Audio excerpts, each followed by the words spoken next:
Mobile দিয়ে মোটো blog video করার চেষ্টা করছি, আশা করি ভালো হবে। এর জন্য আপনার ফোনে আলট্রা ওয়াইড ক্যামেরা থাকলে বেশি ভালো হয়।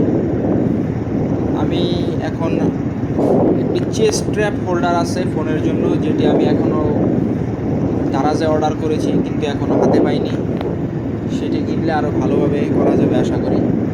ভিউটা কেমন আসছে আপনারা তো দেখতেই পাচ্ছেন। এই ধরনের গ্রামের রাস্তায় আসলে মন খারাপ থাকুক ভালো থাকুক, সবসময় মন ভালো হয়ে যায় এই ধরনের রাস্তা দেখলে। হ্যালো ম্যানস, স্বাগতম জানাই আপনাদের আমার মোবাইল মোটো ব্লগে। আমি এখানে আমার দ্বিতীয় ভিডিও, তো কী কথা বলবো ঠিক বুঝে পাচ্ছি না। তো আপনারা প্রকৃতির ভিউ নেন এবং এনজয় করুন।